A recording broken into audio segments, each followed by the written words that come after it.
కర్ణార్జునుల మధ్య యుద్ధం ప్రారంభమైంది. ఆ సమయంలో అశ్వత్థామ దుర్యోధనుడి యొక్క చేతిని తన చేతిలోకి తీసుకొని, ఓ దుర్యోధన, ఇప్పుడు సంధి చేసుకోవటమే నీకు శ్రేయస్కరం. పాండవులు కానీ శ్రీకృష్ణుడు కానీ యుద్ధం కావాలని కోరుకునేటువంటి వాళ్ళు కాదు. నేను చెప్తే అర్జునుడు వింటాడు. అదేవిధంగా మన పక్షంలో కర్ణుడు కూడా నేను చెప్తే తప్పనిసరిగా వింటాడు. అర్జునుడిని కర్ణుడు మాత్రం వధించలేడు. ఇది నా నిశ్చితమైనటువంటి అభిప్రాయం. నీవు కనుక ఇప్పుడు సంధి చేసుకుంటే నీ వంశానికి శ్రేయస్కరం, ప్రజలకేమో హితకరం అన్నాడు. కానీ దుర్యోధనుడు మాత్రం అంగీకరించాల. ఇప్పుడు కనుక నేను సంధి అంటే, చూచావు కదా భీమసేనుడు దుశ్శాసనుడిని చంపినటువంటి విషయం. మరి ఏం మాట్లాడాడు భీముడు? ఇదిగో నా కోరికల్లో ఒకరిని చంపేశాను, ఇప్పుడు రెండవ యజ్ఞ పశువు దుర్యోధనుడిని చంపాలి తొడలు బ్రద్దలు కొట్టి అన్నాడు. ఆ మాట అన్న తర్వాత నేను సంధికి కనుక ప్రయత్నిస్తే నేను భయపడ్డట్లే కదా, కాబట్టి ఆ మాట వదిలేసి యుద్ధం జరగాల్సిందే అన్నాడు. కర్ణార్జునులు ఇద్దరు కూడా పోరాటం ప్రారంభించారు. ప్రారంభంలోనే అస్త్రాలతో ఒకరినొకరు అస్త్రాలతో భేదించుకుంటా ఉన్నారు. ఆగ్నేయాస్త్రాన్ని వేశాడు అర్జునుడు, వారుణాస్త్రాన్ని వేశాడు కర్ణుడు, వాయువ్యాస్త్రాన్ని వేశాడు అర్జునుడు. ఇలా ఒకళ్ళ మీద ఒకళ్ళు అస్త్ర ప్రయోగం చేసుకుంటూ ఉన్నారు. అదే సమయంలో కర్ణుడు అర్జునుడిని చంపడానికి ఎంతకాలం నుంచో దాచుకొని పూజిస్తున్నటువంటి ఒక అద్భుతమైనటువంటి అస్త్రం, సర్పముఖాస్త్రం ఉంది. అదిగో దాన్ని ఇప్పుడు ప్రయోగించి అర్జునుడిని చంపాలి అని అనుకున్నాడు. అదే సమయంలో ధర్మరాజు కూడా కర్ణార్జునుల యుద్ధాన్ని ప్రత్యక్షంగా చూడాలని చెప్పి శిబిరం నుంచి వచ్చి అక్కడ రథం మీద నిలిచి యుద్ధాన్ని చూస్తున్నాడు. సరే, కర్ణుడు సర్పముఖాస్త్రాన్ని ఎప్పుడైతే ప్రయోగించాలని అనుకున్నాడో అప్పటిదాకా పాతాళంలో నివసిస్తూ ఉన్నటువంటి అశ్వసేనుడు అనేటువంటి నాగరాజు అర్జునుడి మీద ఎప్పటి నుంచో పగబట్టి ఉన్నటువంటి వాడు. అంటే అగ్నిదేవుడికి కాండవన దహన సమయంలో ఆ అగ్నిదేవుడు కాండవనాన్ని దహిస్తూ ఉంటే అందులో తన తల్లి తండ్రి అందరూ చనిపోయారు. అప్పుడు పిల్లపాముగా ఉన్నటువంటి అశ్వసేనుడు తప్పించుకొని వచ్చాడు. కానీ తల్లిదండ్రుల యొక్క మరణాన్ని కళ్ళారా చూస్తూ ఏమీ చేయలేకపోయాడు. అర్జునుడు కూడా ఏమీ చేయలేక పగని పెంచుకొని పాతాళ లోకానికి వెళ్ళాడు. ఇతడు ఐరావత వంశానికి చెందినటువంటి నాగరాజు. ఐరావత వంశం, కర్కోటక వంశం, ఈ రెండు కూడా మహాకాలకోట విషాలు. ఆ రెండు కూడా అంత విషసర్పాలు అన్నమాట. అందుకని అర్జునుడిని ఎట్లాగైనా సరే కాటు వేసి సంహరించాల. అలా వేయాలంటే తన బలం చాలదు. అందుకోసం అని చెప్పి ఈ కర్ణుడి యొక్క అస్త్రంలో దూరాలనుకున్నాడు. వచ్చి యోగ బలంతో సూక్ష్మ రూపంతో ఆ అస్త్రం మీద ఆ బాణంలో దూరాడు.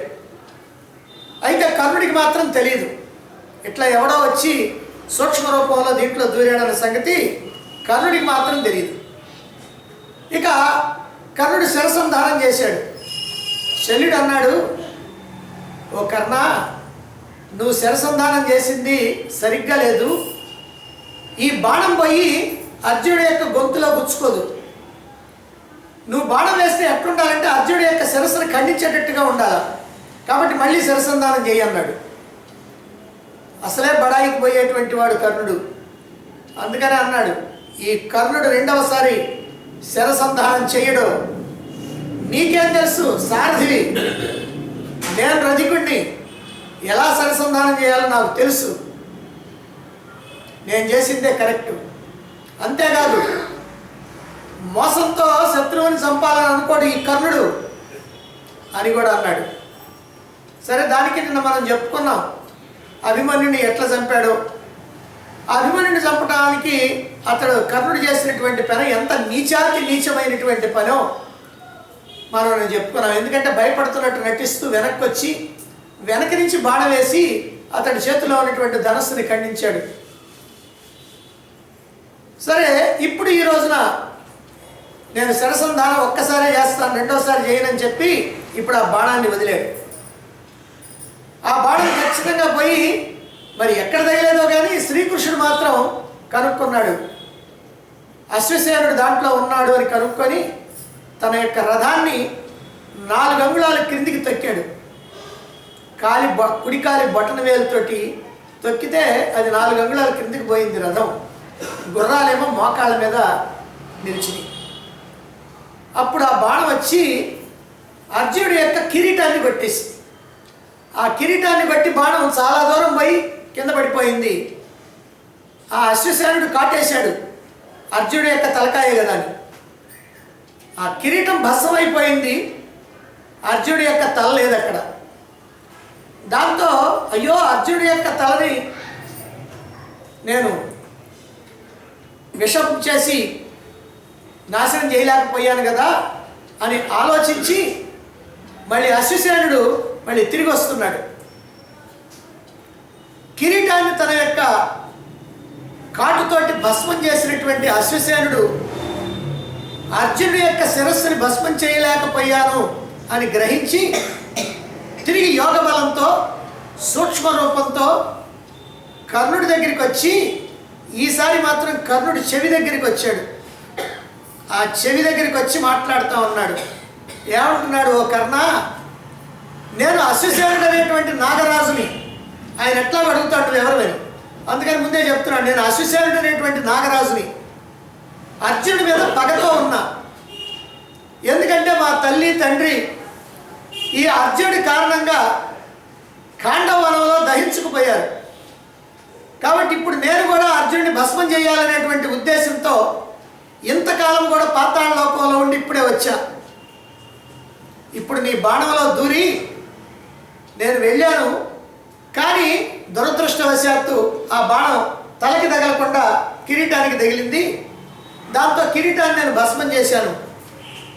తలకాయ కనుకున్నట్టయితే తలకాయ కూడా భస్మం అయిపోయేది, కానీ వాళ్ళ అదృష్టం కొద్దీ అలా జరిగింది. ఇప్పుడు నువ్వు మళ్ళీ శరసంధానం చెయ్యి, నేను మళ్ళీ నీ బాణంలో దూరి అర్జునుడు ఖచ్చితంగా సంహరిస్తాను ఈసారి అన్నాడు. అప్పుడు కర్ణుడు అంటున్నాడు, ఓ నాగరాజా, కర్ణుడు ఈ రణభూమిలో ఇతరుల యొక్క బలాన్ని ఆశ్రయించి విజయాన్ని సాధించాలని కోరుకోడు. నేను 100 మంది అర్జునులైనా సరే సంహరిస్తా, నాకేం భయం లేదు. కానీ ఒకే అస్త్రాన్ని మాత్రం 2 సార్లు ప్రయోగించను. ఇది నా నియమం. నా దగ్గర ఇంకా బ్రహ్మాండమైనటువంటి నాగాస్త్రం ఉంది.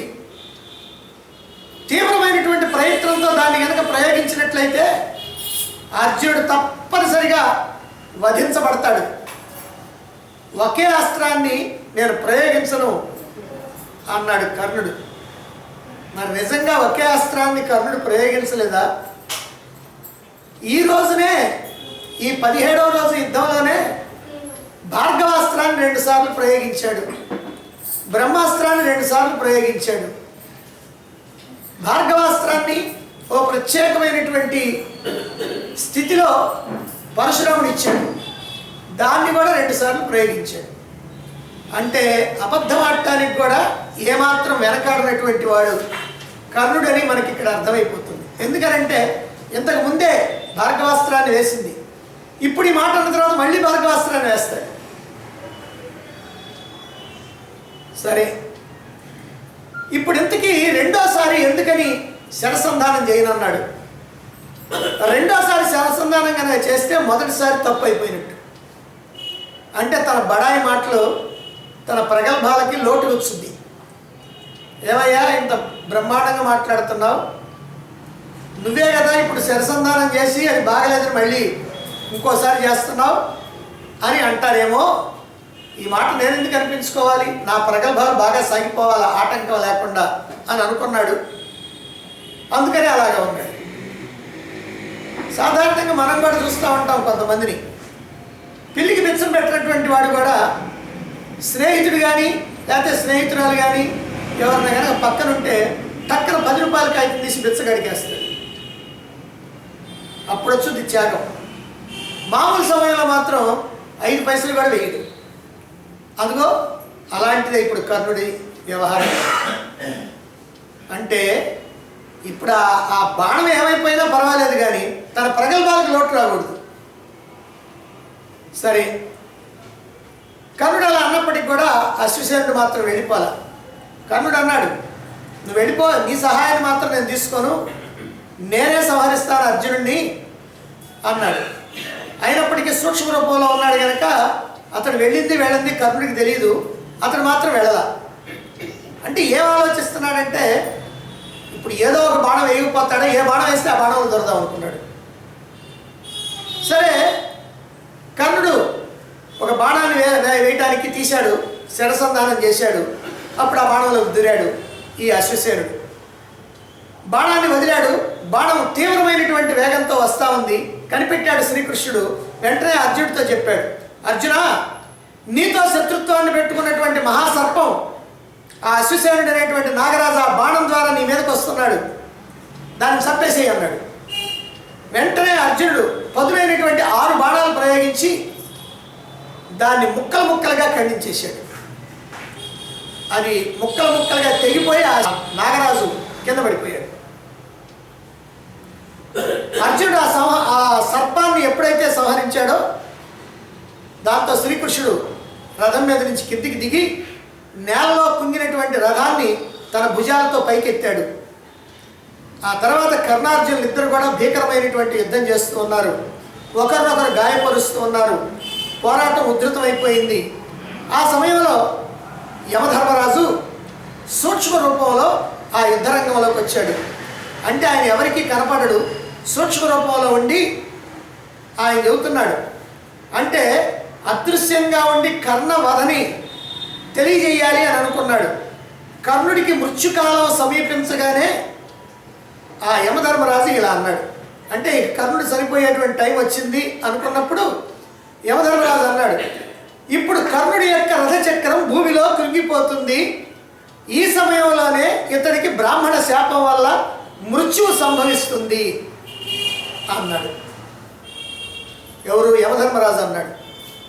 ఆయన అనగానే రణభూమిలో కర్ణుడి యొక్క రథం యొక్క ఎడమ చక్రం భూమిలో కుంగిపోయింది. పరశురాముడు ఇచ్చినటువంటి అస్త్రం గుర్తుకు రాలేదు. నాగాస్త్రాన్ని అర్జునుడేమో ముక్కలు చేశాడు. ఇప్పుడు కర్ణుడు కలత చెందాడు, ధర్మనింద చేయటం మొదలుపెట్టాడు. అంటే కర్ణుడు ఏం మాట్లాడుతున్నాడో మనకి చాలా విచిత్రంగా ఉంటుంది. ఇక్కడ ధర్మపరాయణుల్ని ధర్మం కాపాడుతుంది అని పెద్దలు చెప్తూ ఉంటారు. ధర్మో రక్షతి రక్షిత అని అంటారు కదా. అంటే ధర్మాన్ని మనం రక్షిస్తే ధర్మం మనల్ని రక్షిస్తుంది అని అంటారు పెద్దలు. నేను ఎల్లప్పుడూ కూడా ధర్మ మార్గంలోనే నడుస్తున్నాను, అయినా సరే ఎందుకో ధర్మమే మమ్మల్ని చంపుతుంది. ధర్మం ఎప్పుడు కూడా భక్తుల్ని రక్షించలేదని నాకు అర్థమవుతా ఉంది అన్నాడు. సాధారణంగా సామాన్యమైనటువంటి మానవులు కూడా కష్టం వచ్చినప్పుడు అసలు భగవంతుడు ఉంటే నాకు ఈ కష్టం ఎందుకు వచ్చింది, భగవంతుడు లేడు, నేను అసలు ఆయనకి పూజ చేయను, నేను కొబ్బరికాయ కొట్టను అని వాళ్ళ కోపం అంతా ప్రదర్శిస్తూ ఉంటారు. ఆ కోపం భగవంతుడి మీదకి పోదు, ఆ కోపం వాళ్ళనే దెబ్బతీస్తుంది. ఎందుకనంటే భగవంతుడికి ప్రత్యేకంగా ఎవరి మీద ప్రేమ కానీ ఎవరి మీద ద్వేషం కానీ ఉండదు. ఉంటే ఆయన భగవంతుడి గాడు, ఆ సంగతి కూడా తెలియదు పాపం వాళ్ళకి. అలాగనే ఇక్కడ కూడా ధర్మనింద చేస్తున్నాడు కర్ణుడు.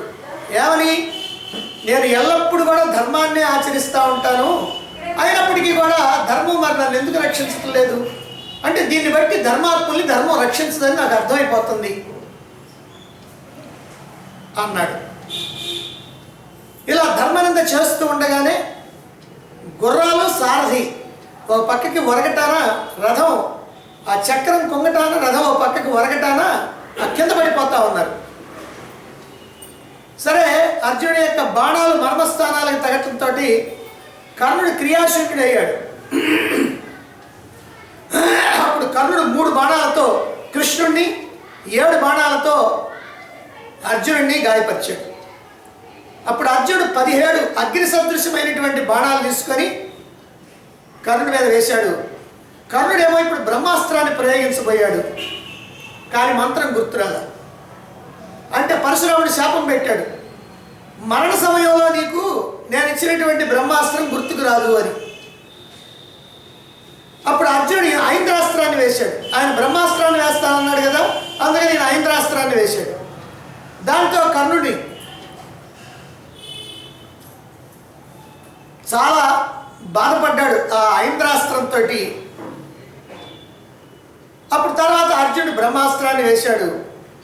కర్ణుడు వేసినటువంటి అస్త్రాలన్నింటినీ కూడా నిరోధించాడు.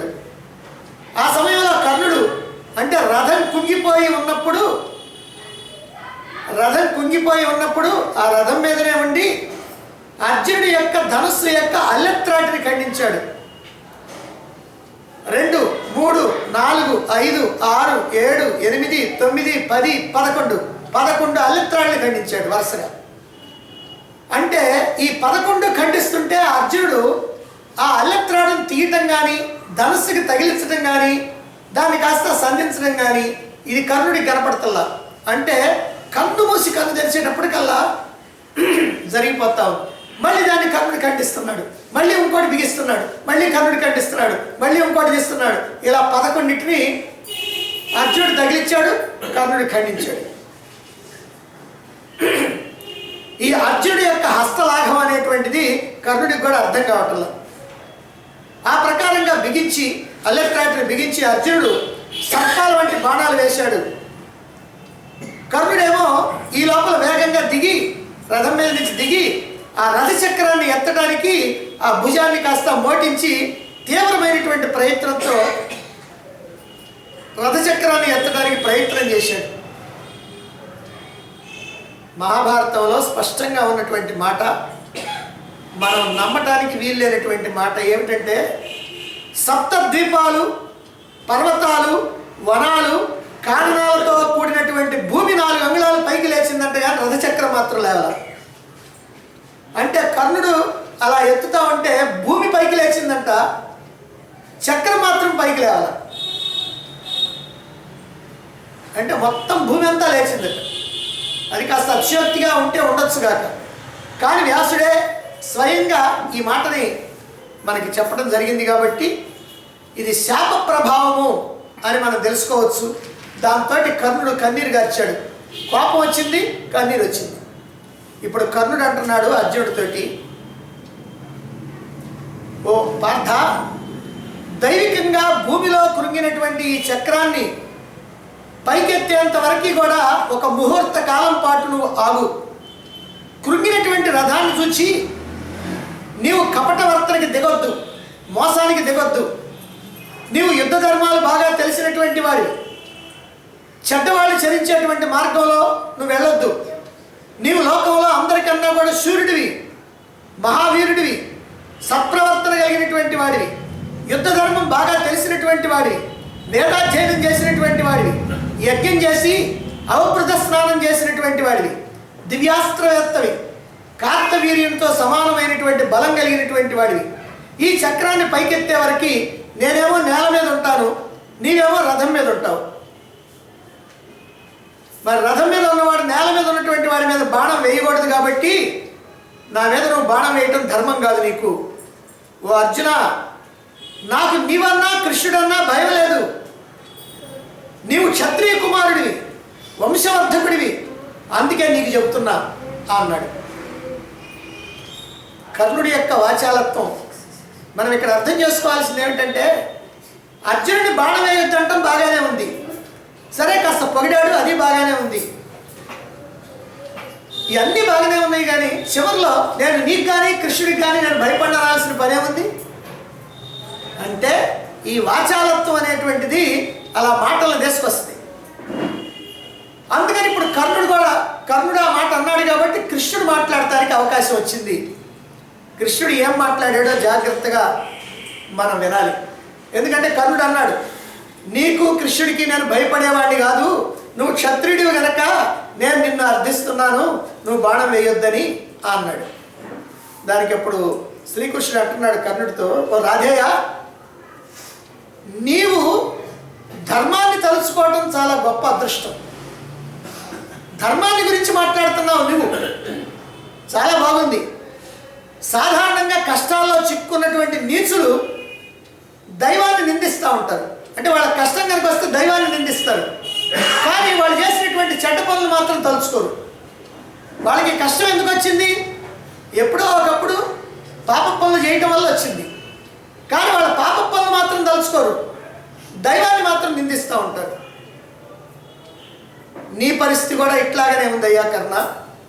ఓ కర్ణ, భీముడికి విషాన్నం తినిపించి గంగలో త్రోయించి చంపాలని దుర్యోధనుడితో కలిసి నీవు నీచమైనటువంటి పనికి పూనుకున్నావే, అప్పుడు ఈ ధర్మం గుర్తుకు రాలేదా? వారణావతంలో లక్క ఇంటిలో పాండవుల్ని, వాళ్ళ తల్లి కుంతీదేవిని అందరినీ కలిపి ఒక్కసారి తగలబెట్టాలని చెప్పి దుర్యోధనుడితో కలిసి పథకాన్ని రచించి వాళ్ళ అగ్నికి ఆహుతి చేయాలనుకున్నావే, అప్పుడు ఎక్కడికి పోయినాయ్యా ఈ ధర్మపన్నాలు? పరుల రాజ్యాన్ని కాజేయాలని శకుడితో మాయాజోదం ఆడించి ధర్మరాజును ఓడించినప్పుడు నీకు ఈ ధర్మం సంగతి తెలియదా? రజస్సులైనటువంటి ద్రౌపదిని కురుసభలానికి దుశ్శాసనుడు ఈడ్చుకొని వచ్చినప్పుడు నవ్యాలే, అప్పుడు నీకు ధర్మం తెలియలా? నిరపరాధి అయినటువంటి ద్రౌపది కట్టినటువంటి వస్త్రాన్ని పట్టి లాగమని దుశ్శాసనుడిని నువ్వు ఆదేశించావు కదా, ఆదేశించి పరమ నీచ కార్యానికి తలపడ్డావే, అప్పుడు ఈ ధర్మం ఎక్కడికి పోయింది? పాండవులు నశించారు, శాశ్వత నరకంలో పడిపోయారు. ఓ ద్రౌపది, జోదంలో ఆలిని వంటి ఓటు పడినటువంటి 6వ భర్తను ఎంచుకో అని పరిహాసం చేసినప్పుడు నీ ధర్మం ఏమైపోయింది? అరణ్యంలో క్లేశాలు అనుభవిస్తున్నటువంటి పాండవుల్ని అవమానపరచాలని, దుఃఖంలో ఉన్నటువంటి వాళ్ళని మరింత దుఃఖపెట్టాలని చెప్పి దుర్యోధనుడిని ప్రోత్సహించి రెచ్చగొట్టి ఘోషయాత్ర నెపంతో అరణ్యాలకు తీసుకొని పోయావే, అప్పుడేమైపోయిందయ్యా ఈ ధర్మం? కౌరవ పాండవుల మధ్య యుద్ధం జరగకూడదని, జననాశనం సంభవించకూడదని రాయబారిగా సంధి చేయాలని చెప్పి నేను కౌరవ కురుసభకి వచ్చినప్పుడు రాయబారిని బంధించకూడదు, రాయబారిని వధించకూడదు అనేటువంటి ధర్మం తెలిసినటువంటి నీవు నన్ను కట్టేయటానికి వచ్చావే దుర్యోధన దుశ్శాసన శకునులతో పాటుగా, అప్పుడు నీకు ధర్మం తెలియలేదా? నిన్నగాక మొన్న బాలుడైనటువంటి అభిమన్యుడు పద్మవ్యూహంలో ప్రవేశించి కౌరవ సేనల్ని చీల్చి చెండాడి సాయంత్రం వరకు కూడా యుద్ధం చేసి అలసిపోయి ఎవరు కూడా సహాయం లేకుండా ఉన్నటువంటి ఒక బాలుడిని 6 యోధులతో కలిసి వెనక నుంచి బాణం వేసి అతని యొక్క ధనుస్సుని ఖండించి అతని యొక్క మరణానికి కారకుడు అయ్యావే, అప్పుడు తెలియలేదా నీకు ఈ ధర్మం? ఈ రోజున ధర్మం ధర్మం అని దవడలు ఎండిపోయేదాకా నువ్వు మాట్లాడితే ప్రయోజనం ఏముంది? ఓ కర్ణ, ఈరోజు ఇక్కడ ఎన్ని ధర్మపన్నాలు నువ్వు వల్లించినా నిన్ను విడిచిపెట్టడం కల్లా ధర్మాత్ములైనటువంటి పాండవులు ధార్తరాష్ట్రులను నశింపజేసి రాజ్యాన్ని పొందటం తథ్యం అన్నాడు కృష్ణుడు. శ్రీకృష్ణుడు ఎప్పుడైతే అలా మాట్లాడాడో కర్ణుడు ఏమీ సమాధానం చెప్పలేక సిగ్గుతో తలదించుకున్నాడు. ఇది ఒక శ్లోకం, అంటే శ్లోక భావం. సిగ్గుతో తలకాయ దించుకున్నాడు, ఏమి ఒక్కటి కూడా మాట్లాడాల. కారణం ఏమిటంటే ఇందులో ఒక్కటి అబద్ధం లేదు, అన్నీ నిజం. తాను మాట్లాడిన దాంట్లోనే అబద్ధం ఉంది. నేను ధర్మాత్ముడిని, మరి ధర్మం నన్ను ఎందుకు రక్షించలేదు అన్నాడు. ధర్మాత్ముడా, అక్కడ ఉంది అబద్ధం. కృష్ణుడు మాట్లాడిన దాంట్లో ఒక్కటి కూడా అబద్ధం లేదు. అందుకే కోపంతో సిగ్గుతోటి తలకాయ ఉంచుకున్నాడు. పెదవులు వణుకుతుండగా ధనుస్సు ఎత్తి అర్జునుడితో పోరాటం కొనసాగించాడు. ఇక్కడ విచిత్రం ఉంది. అర్జునుడేమో యుద్ధం చేయొద్దు అన్నాడు, కర్ణుడు మాత్రం రథం కుంగిపోయిన తర్వాత కూడా బాణాలు వేస్తూనే ఉన్నాడు. ఇది చాలామందికి తెలియనటువంటి విషయం. అయ్యో అన్యాయంగా చంపారంటారు. కానీ రథచక్రం భూమిలో కుంగిపోయిన తర్వాత కర్ణుడు బాణాలు వేశాడు, అస్త్రాలు వేశాడు, అస్త్రయుద్ధం చేశాడు, శస్త్రయుద్ధం చేశాడు. అప్పుడు శ్రీకృష్ణుడు అర్జునుడితో అన్నాడు, పార్థ, దివ్యాస్త్రంతో చీల్చి కర్ణుడిని పడగొట్టు అన్నాడు. శ్రీకృష్ణుడు అలా అనగానే గతంలో కర్ణుడు చేసినటువంటి నీచ కార్యాలు తలుపుకొచ్చినప్పటికీ కూడా తీవ్రమైనటువంటి క్రోధంతో కర్ణుడిని సంపాలని అనిపించినా అర్జునుడు మాత్రం చంపదలుచుకోలే. ఇది అర్జునుడి యొక్క మనస్తత్వం. ఈ సమయంలో ఒకవైపున కృష్ణుడు చంపు కర్ణుడిని అని అంటుంటే అర్జునుడు ఇంకా ఆగుతున్నాడు. అప్పుడు బాణం వేసి చంపొచ్చు, అందుకని క్షణకాలం ఆగాడు. అయితే కర్ణుడు మళ్ళీ దివ్యాస్త్రాలు ప్రయోగిస్తూ ఉన్నాడు, బాణవర్షాలు కురిపిస్తూ ఉన్నాడు, రథచక్రాన్ని పైకెత్తడానికి ప్రయత్నం చేస్తూ ఉన్నాడు. కానీ అది అమోఘమైనటువంటి బ్రాహ్మణ శాపం కారణంగా ఈ రథచక్రం మాత్రం ఏమీ కూడా 1 మిల్లీమీటర్ కూడా కదలటల్లా. అర్జునుడు మళ్ళీ బ్రహ్మాస్త్రంతో కర్ణుడు వేసినటువంటి అస్త్రాలన్నింటినీ కూడా శరవృష్టి నిర్పించి ఆ అస్త్రాలన్నింటినీ కూడా నిరోధించాడు. తర్వాత అర్జునుడు ఆగ్నేయాస్త్రాన్ని ప్రయోగించాడు, కర్ణుడేమో వారుణాస్త్రంతో దాన్ని నిరోధించాడు.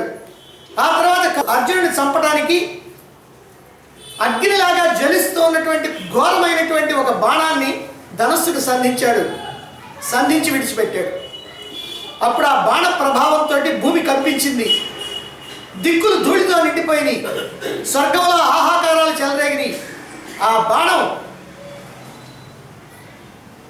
ఆ కర్ణుడి యొక్క రొమ్ము మీద దిగబడిపోయింది, గాయపడ్డాడు కర్ణుడు. అయితే కర్ణుడు కూడా ఒక బాణాన్ని వేశాడు, దాంతో అర్జునుడు కూడా గాయపడి చేతుల నుంచి గాంధీవం కూడా జారిపోయింది. ఆ సమయంలో మళ్ళీ కర్ణుడు రథం మీద నుంచి దిగి రథచక్రాన్ని పైకెత్తడానికి ప్రయత్నించాడు, కానీ లేపలేకపోయాడు. అప్పుడు కృష్ణుడు అర్జునుడితో అన్నాడు, అర్జున, శత్రువైనటువంటి ఈ కర్ణుడు రథాన్ని ఎక్కక ముందే అతడి శిరస్సుని ఖండించు అన్నాడు. ఇలా ఎందుకన్నాడు అంటే, ఎవరైనా సరే శాపం పెట్టేవాళ్ళు శాపం పెట్టి ఊరుకుంటారు, కానీ ఆ శాపాన్ని జరిపించరు. ఇప్పుడు అక్కడ బ్రాహ్మణుడు శాపం పెట్టాడు ఎప్పుడో, కానీ ఆయన ఇక్కడికి వచ్చి రథచక్రం భూమిలో కుంగుగాక అన్నాడు. కానీ ఆ రథచక్రంలో భూమిలో కుంగిపోవటం కోసం అక్కడికి వచ్చి గడ్డపార తీసుకొని కాస్త తవ్వి దాన్ని కాస్త అడుక్కి నెట్టడు. అలాగనే అప్పుడే నువ్వు నీ శత్రువు చేతిలో చనిపోతావనంటే ఈయనే అర్జునుడి దగ్గర బాణం తీసుకొని ఆయనే చంపడు. శాపం పెట్టేవాడు శాపం పెడతాడు, ఆ శాపాన్ని నిర్వహించవలసినటువంటి వాడు భగవంతుడు. అందుకనే భగవంతుడైనటువంటి కృష్ణుడు ఇక్కడ ఆ బ్రాహ్మణుడి యొక్క శాపం ఎట్లా ఉందనంటే, రథచక్రం భూమిలో కృంగిపోతుంది, ఆ కృంగిపోయినప్పుడే నీ శత్రువు చేతిలో నీకు మరణం, ఇది శాపం. కాబట్టి ఇప్పుడు ఖచ్చితంగా కర్ణుడు చావాలా, చస్తేనే బ్రాహ్మణ శాపం సరిపోతుంది.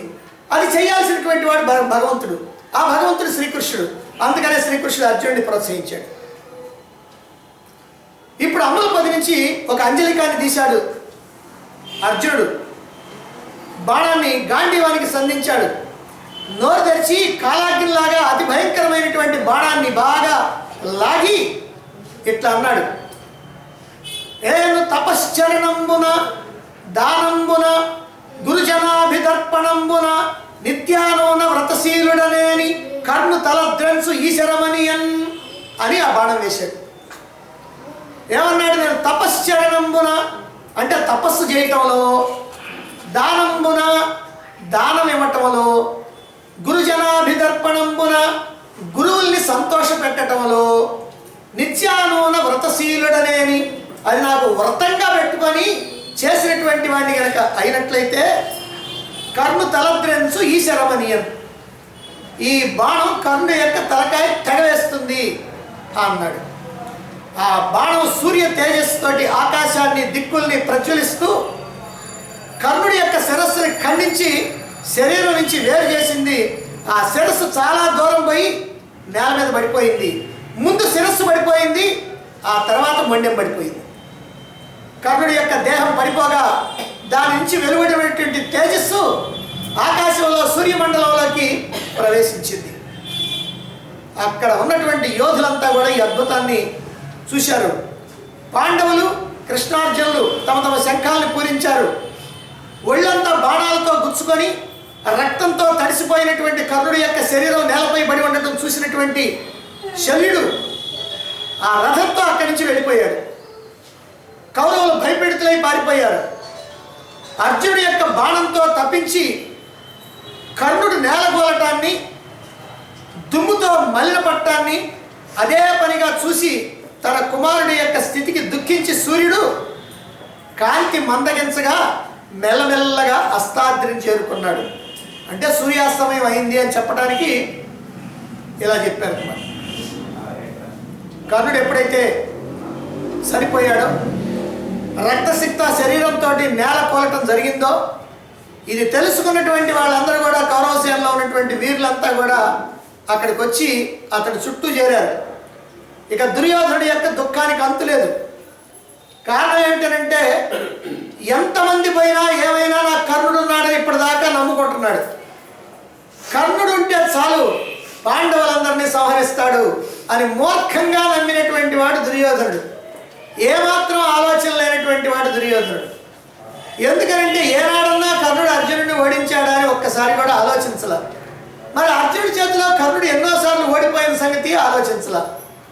అయినా సరే పాండవులందరినీ కర్ణుడు చంపుతాడు అనేటువంటి ఆశలో ఉన్నాడు. ఆ ఆశ కాస్త నిరాశ అయిపోయింది. అందుకని అంతులేనటువంటి దుఃఖ సముద్రంలో మునిగిపోయాడు.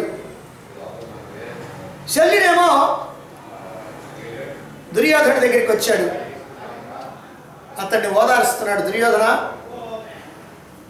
ఇప్పుడు కర్ణార్జునుల మధ్య జరిగినటువంటి యుద్ధం పరమ భయంకరంగా జరిగింది. ఇలాంటి యుద్ధాన్ని ఇంతవరకు నేను ఎక్కడా చూడలే. ధైర్య సాహసాలతో పోరాడాడు కర్ణుడు. కానీ విధివశాత్తు మరణించడం జరిగింది. ఎందుకంటే విధి అనుకూలంగా లేదు కర్ణుడికి, అది అర్జునుడికి అనుకూలంగా ఉంది అని ఓదారిస్తే దుర్యోధనుడు తాను చిన్నప్పటి నుంచి చేసినటువంటి అన్యాయాల్ని ఒక్కసారి గుర్తుకు తెచ్చుకుంటున్నాడు. ఈ అన్యాయాల్ని గుర్తుకు తెచ్చుకోవడం దుర్యోధనుడంగా తెచ్చుకుంటాడు, ధృతరాష్ట్రుడు తెచ్చుకుంటాడు. కర్ణుడు మాత్రం ఎప్పుడు తెచ్చుకోడు. ఇది కర్ణుడిలో ఉన్నటువంటి ప్రత్యేకత.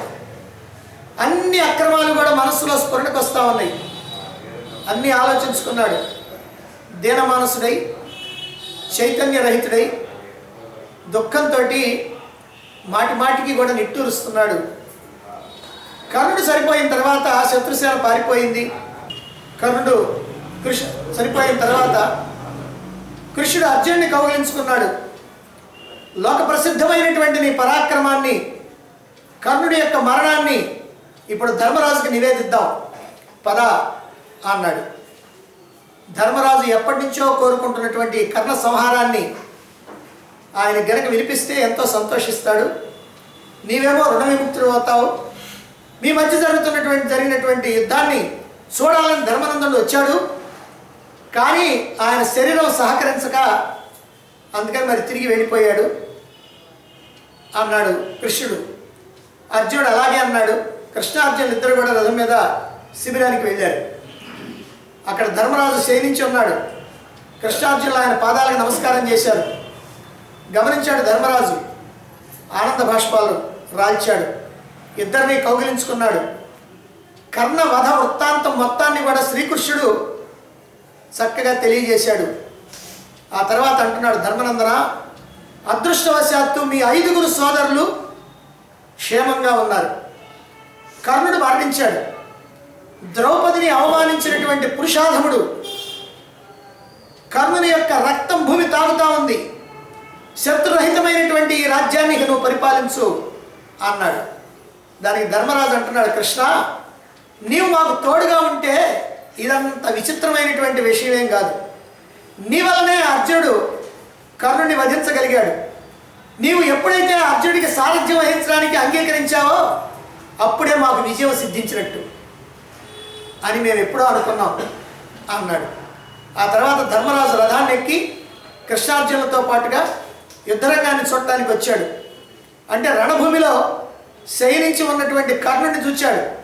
అతడి యొక్క మొండాన్ని, అతడి యొక్క శిరస్సుని, ఆ రెండింటిని కూడా చూచాడు. అక్కడంతా చీకటిగా ఉంది. అందుకని అందరూ కూడా దివిటీలు వెలిగించారు. ఆ వెలుగులో ఆ కర్ణుడి యొక్క దేహాన్ని, ఆ కర్ణుడి యొక్క శిరస్సుని చూచి శ్రీకృష్ణుడిని అనేక విధాలుగా ప్రశంసించాడు. ఈ కఠోరమైనటువంటి అప్రియ విషయాన్ని, అంటే ఈ విషయం మొత్తం అయిపోయింది. అంటే ఎప్పుడు ప్రారంభమైంది? అక్కడ సంజయుడు ధృతరాష్ట్రుడికి చెప్పడంతో ప్రారంభమైంది, దాంతో ముగిస్తున్నాం. అందుకని ఈ కఠోరమైనటువంటి అప్రియ విషయాన్ని సంజయుడు ధృతరాష్ట్రుడితో చెప్పాడు. వినటంతోనే ధృతరాష్ట్రుడు మూర్చిపోయాడు. అక్కడికే గాంధారి వచ్చింది. గాంధారి కూడా మూర్చిపోయింది. గాంధారినేమో విదురుడు, ధృతరాష్ట్రుడినేమో సంజయుడు సేద తీర్చడానికి బాగా ప్రయత్నం చేశారు. ధృతరాష్ట్రుడు మూర్ఛ నుంచి తేరుకున్నాడు. మళ్ళీ కర్ణుడి యొక్క మరణాన్ని గురించి గుర్తొచ్చింది. మళ్ళీ మూర్చిపోయాడు. మళ్ళీ సేద తీరుస్తున్నారు. ఆ ప్రకారంగా జరుగుతూ ఉంది. ఇలా కర్ణ వధతోటి ఈ కర్ణ పర్వం అనేటువంటిది సమాప్తం అవుతుంది. మనం 21 రోజులు, ఈ రోజుతోటి 21 రోజు మనం కర్ణ పర్వాన్ని చెప్పుకుంది. బహుశా మీకు అందరికీ తెలిసి ఇది 2 రోజుల యుద్ధం కర్ణ పర్వం. ఈ 2 రోజుల యుద్ధంలో కూడా ఒక రోజు మాత్రం ఏమీ లేదు, 2వ రోజు మాత్రమే ప్రత్యేకమైనటువంటిది. దీన్ని మనం ఎంతో విశ్లేషణ చేస్తూ చెప్పుకుంటూ వచ్చాం. మిగిలినటువంటి అన్ని పర్వాల కంటే కూడా దీన్ని ఎక్కువ విశ్లేషణ చేశాం. అలా చేయడానికి కారణం ఏమిటంటే ఈ పర్వం కనుక చిన్నది కనుక, అందులోనూ దీంట్లో తెలుసుకోవాల్సినటువంటి విషయాలు, మళ్ళీ గుర్తు తెచ్చుకోవాల్సిన విషయాలు ఉన్నాయి కనుక అందుకని కాస్త విశ్లేషణ చేస్తూ చెప్పుకొచ్చాం. అయితే ఈ కర్ణ పర్వాన్ని శ్రద్ధగా ఎవరైతే విన్నారో, ఎవరు చెప్పారో, ఎవరు చదివారో, ఎవరు విన్నారో వాళ్ళకి ఏమిటి ప్రయోజనం అనేటువంటి విషయాన్ని, ఫలశ్రుతిని కూడా ఈ కర్ణ పర్వానికి చెప్పడం జరిగింది. కర్ణార్జునుల యొక్క మహాసంగ్రామమైనటువంటి ఈ కర్ణ పర్వాన్ని చదివినా విన్నా యాగ ఫలాన్ని పొందుతారు, సుఖంగా ఉంటారు. ఇది చదివినా విన్నా బ్రాహ్మణుడికేమో వేద జ్ఞానం కలుగుతుంది, క్షత్రియుడికేమో యుద్ధంలో శక్తి జయము కలుగుతాయి, వైశ్యులకేమో ధనంతో తొలతూగుతారు, శూద్రులేమో ఆరోగ్యాన్ని పొందుతారు అని మహాముని వేదవ్యాస వాణి ఇటువంటి ఫలితాన్ని ఇవ్వగలుగుతుంది అని చెప్పడం జరిగింది. ఇక దూడలతో సహా కపిల గోవుల్ని 1 సంవత్సరం పాటు నిరంతరాయంగా దానం చేసినటువంటి పుణ్యం ఈ కర్ణ పర్వాన్ని చక్కగా శ్రవణం చేసినటువంటి వాళ్ళకి లభిస్తుంది. వేదవ్యాస మహర్షి యొక్క అనుగ్రహం వల్ల నా శక్తి కొద్దీ ఈ కర్ణ పర్వాన్ని వినిపించేటువంటి అదృష్టం నాకు కలిగినందుకు ఆ పరమాత్మకి నేను నిరంతరం కృతజ్ఞుడై ఉంటాను. శ్రద్ధగా ఉన్నటువంటి మీరందరూ కూడా భగవంతుడి యొక్క ఆశీస్సులతో, ఉన్నతమైనటువంటి ఆచరణతో మీరు సుఖంగా పైన చెప్పినటువంటి యాగ ఫలాన్ని పొందుతారని ఆశిస్తూ, ఆశీర్వదిస్తూ ఇంతటితో కర్మ